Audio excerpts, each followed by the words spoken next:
আমাদের রাজধানী ঢাকার মিরপুরে মনোরম প্রাকৃতিক পরিবেশে বাংলাদেশ জাতীয় চিড়িয়াখানা অবস্থিত। প্রতিটি জনসাধারণের বিনোদন, প্রাণী বৈচিত্র্য সংরক্ষণ, প্রজনন, গবেষণা এবং বন্যপ্রাণী সম্পর্কিত জ্ঞান বৃদ্ধি করার উদ্দেশ্যে 1950 সালে ঢাকা হাইকোর্ট প্রাঙ্গণে অল্প সংখ্যক বন্যপ্রাণী নিয়ে বাংলাদেশ চিড়িয়াখানার যাত্রা শুরু হয়। আসলে এত সবকিছু আমার নিজেরও জানা ছিল না। আজকে চিড়িয়াখানায় যাওয়ার পরে এগুলো আমি জানতে পারলাম, তাই আপনাদের সাথেও শেয়ার করতে যাচ্ছি সম্পূর্ণ গল্পটা। পরবর্তীতে নাকি 1960 সালে মিরপুরে চিড়িয়াখানা স্থাপনের উদ্যোগ নেওয়া হয় এবং 1974 সালে 23 জুন বর্তমান বাংলাদেশ জাতীয় চিড়িয়াখানার জনসাধারণের জন্য উন্মুক্ত করা হয়। এই চিড়িয়াখানায় প্রবেশ করতে হলে আপনার অবশ্যই টিকিট কাটতে হবে। 2 বছরের বেশি যে কারো জন্য মেইন গেট প্রবেশ করতে টিকিট মূল্য মাত্র 50 টাকা, আর জো মিউজিয়ামে প্রবেশ করতে টিকিট মূল্য মাত্র 10 টাকা। 2 বছরের কম বাচ্চার জন্য কোনো টিকিটই লাগবে না। এছাড়া স্কুল, কলেজ এবং ইউনিভার্সিটির স্টুডেন্টের ক্ষেত্রে প্রবেশের টিকিট মূল্য অর্ধেক করে দেওয়া হয়েছে। সেক্ষেত্রে নিজ নিজ শিক্ষা প্রতিষ্ঠানের আইডি কার্ড অবশ্যই দেখাতে হবে। আর এই জাতীয় চিড়িয়াখানাটি প্রতি রবিবার বন্ধ থাকে, তবে রবিবার সরকারি ছুটির দিন হলে সেই রবিবার চিড়িয়াখানা খোলা থাকে। গ্রীষ্মকালে মানে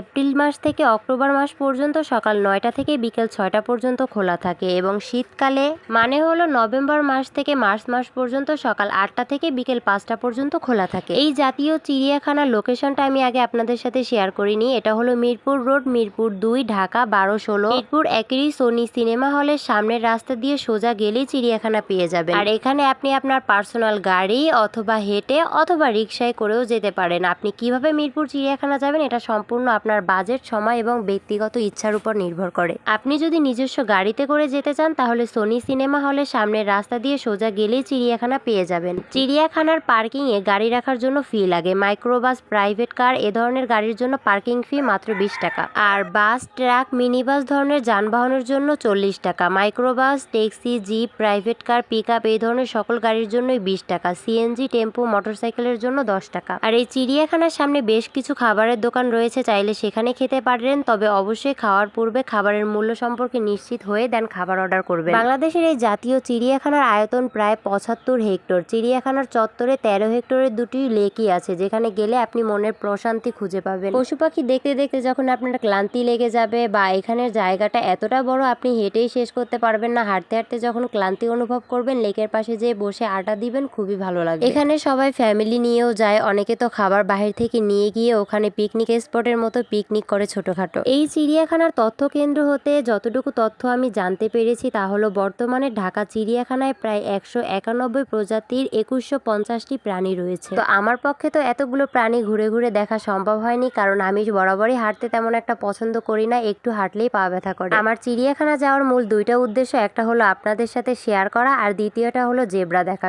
তো সেই জেব্রা দেখতে যেতে গিয়ে আমি অনেক প্রাণীর সাথে দেখা হয়ে গেল আমার, বিশেষ করে জেব্রা, জিরাফ আর হাতি, এই জিনিসগুলোই আমার ভালো লাগে। তো আমি হাতির সামনে যেয়ে যখন হাতিকে ডাক দিলাম, হাতি আমার থেকে মুখ ফিরিয়ে নিল, খুবই কষ্ট পেলাম। এই চিড়িয়াখানা যখন অনেকটা ছোট ছিল, পাড়ের খানিকটা জায়গা জুড়ে একটি বোলাকা প্রদর্শন ছিল, সেখানে রাজহাঁস, পাতিহাঁস, শীতের পরিযায়ী হাঁস, অন্যান্য পাখিও ছিল। সারস, ময়ূর, বানর, হনুমান, হরিণ, সরীসৃপের মতো অজগর ও কুমির ছিল এখানের প্রধান। আমি যতটুকু জানতে পেরেছি যে ঢাকায় একটি আধুনিক চিড়িয়াখানা স্থাপনের ব্যাপারে প্রথম সরকারি সিদ্ধান্ত নেওয়া হয় 1950 খ্রিস্টাব্দে। এখানে গেলে আপনি অনেক তথ্য জানতে পারবেন।